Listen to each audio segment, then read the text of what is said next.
Assalamu alaikum dear friends. Today we are going to discuss about the cell biology. ये fifth sem का syllabus है zoology. इनका unit 1 जो है वो है सेल बायोलॉजी। तो इस लेक्चर में हम पहले इंट्रोडक्शन देंगे सेल के बारे में। उसके बाद हम जाएंगे यूकैरियोटिक और प्रोकैरियोटिक सेल पर। पहले देखते हैं सेल। सेल जो है इसको हम कहते हैं माइक्रोस्कोपिक स्ट्रक्चर। सेल को क्यों कहा जाता है माइक्रोस्कोपिक स्ट्रक्चर? क्योंकि इसका साइज इतना छोटा होता है, इसको माइक्रोस्कोप के ही नीचे देखा जा सकता है और नेकेड आई से इसको नहीं देखा जा सकता है।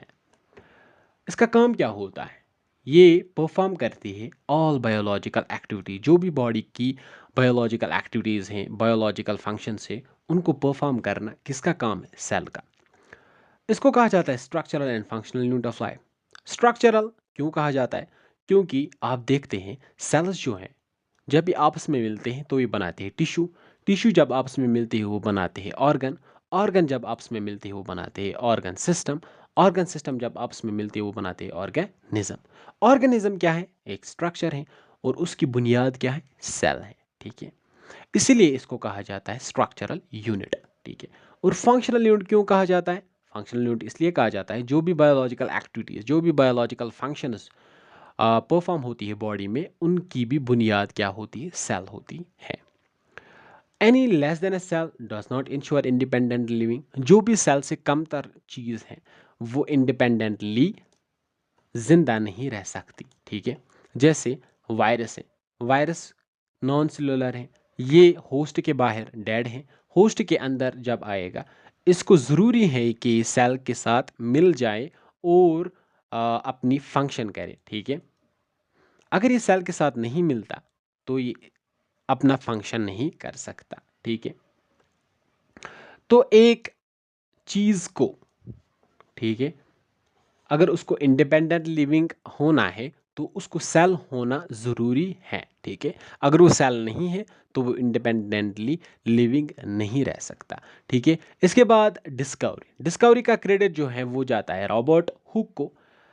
रॉबर्ट हुक ने क्या देखी? Dead cell. डेड सेल कहाँ? Spanish oak. स्पेनिश ऑक एक ट्री है, वहाँ से उसने एक बार्क लिया, बार्क ऑफ द ट्री, उसको माइक्रोस्कोप के नीचे रखा।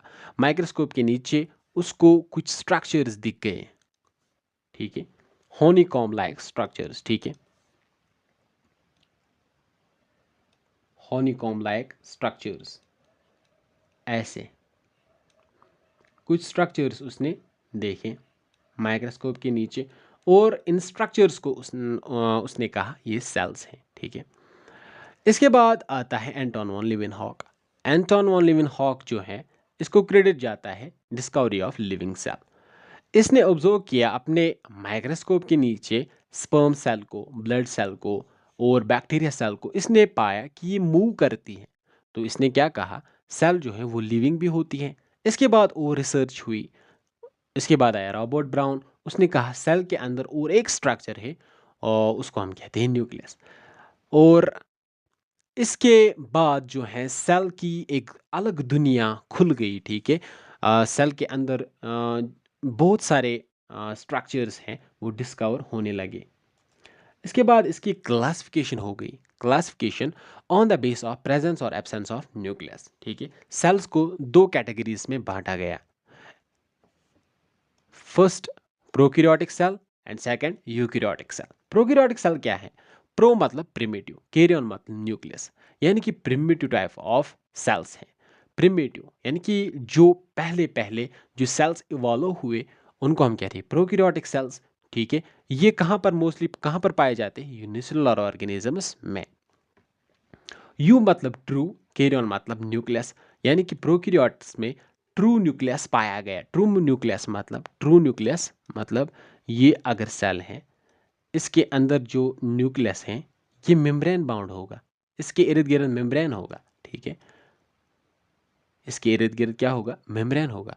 तो इसको हम कहते हैं ट्रू न्यूक्लियस।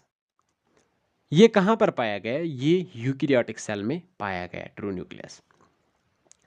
प्रोकैरियोटिक सेल का जो साइज है नॉर्मली वो 0.2 टू 2 माइक्रोमीटर इन डायमीटर है, और इसका साइज जो है वो 10 टू 100 माइक्रोमीटर है। इसमें ट्रू न्यूक्लियस नहीं पाया गया और इसमें ट्रू न्यूक्लियस पाया गया, ठीक है। और न्यूक्लियस जो है उसमें न्यूक्लियर मेम्ब्रेन जो है आउटर कवरिंग पाई गई, ठीक है। प्रोकैरियोटिक सेल्स में मेम्ब्रेन बाउंड ऑर्गेनेलीज एब्सेंट थे और इसमें मेम्ब्रेन बाउंड ऑर्गेनेलीज प्रेजेंट थे। इसमें पाया गया फ्लैजला। फ्लैजला मतलब ये एक, जैसे ये सेल है, इसमें एक स्ट्रक्चर विप लाइक स्ट्रक्चर है, ठीक है, टेल लाइक स्ट्रक्चर है, ठीक है।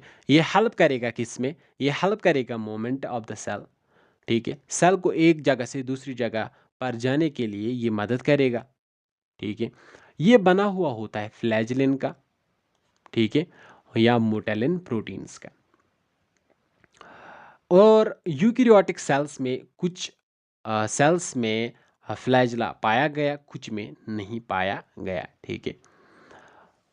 इनमें जो प्लाज्मा मेम्ब्रेन है, ठीक है, जो प्रोकैरियोटिक्स में जो प्लाज्मा मेम्ब्रेन है वो मेड अप ऑफ पेप्टिडोग्लाइकॉन। पेप्टिडोग्लाइकॉन मतलब पेप्टिडोग्लाइकॉन मतलब proteins plus carbohydrates, proteins plus carbohydrates मिलकर एक कंपोजिशन बनाते हैं और उसको हम कहते हैं पेप्टिडोग्लाइकॉन, ठीक है। इसके बाद हमने देखा यूकेरियोटिक सेल्स में आ, जो सेल वॉल है वो सेलुलोज की भी बनी हुई होती है, काइटिन की भी बनी हुई होती है, पैक्टिन की भी बनी होती है। जैसे सेलुलोज हम देखते हैं कहाँ पर, प्लांट सेल में। प्लांट सेल में सेल वॉल जो होगा वो सेलुलोज का होगा।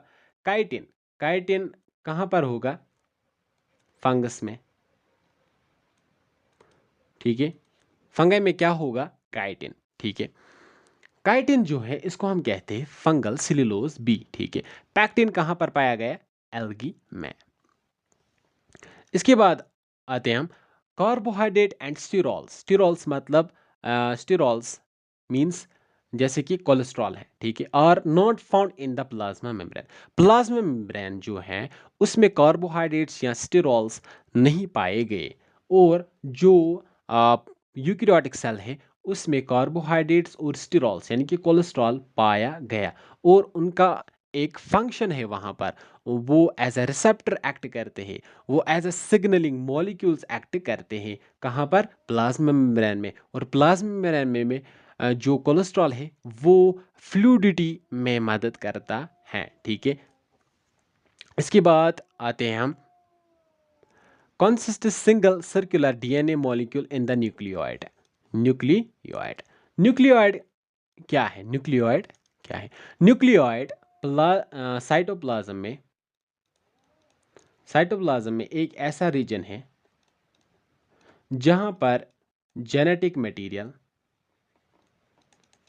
पाया जाता है, ठीक है। Genetic material of the prokaryotic cell जो है वो पाया जाता है, उस रीजन को हम कहते हैं न्यूक्लियोइड। क्योंकि इस सेल में तो न्यूक्लियस प्रेजेंट नहीं होता है मगर इसमें एक रीजन प्रेजेंट होता है जिसको हम कहते हैं न्यूक्लियोइड। वहां पर single circular DNA molecule present होता है, ठीक है। और जो यूकेरियोटिक सेल है वहाँ पर तो न्यूक्लियस होता है और डीएनए मॉलिक्यूल्स जो हैं सिंगल, जो डीएनए मॉलिक्यूल है वो कहाँ पर होगा, वो इनसाइड द न्यूक्लियस प्रेजेंट होगा। कौन सा, multiple linear chromosomes in the nucleus, ठीक है। Cell division occurs through binary fission, binary fission के जरिए से सेल डिवीजन होगा। यहाँ पर डिवीजन होगा माइटोसिस के जरिए से। इसमें एग्जाम्पल हम लेते हैं बैक्टीरिया या आर्चिया, और इसमें हम एग्जाम्पल लेते हैं प्लांट्स की, एनिमल्स की, फंगे हैं, प्रोटिस्ट हैं, ठीक है। ये था हमारा थोड़ा आज का इंट्रोडक्शन सेल बायोलॉजी का, ठीक है। इसमें हमने सेल का इंट्रोडक्शन दिया और इसकी क्लासिफिकेशन थोड़ी इंट्रोड्यूस की। और कल हम देखते हैं इसके आगे, ठीक है। आज का लेक्चर यहीं पर हम ख़त्म करते हैं। Thank you.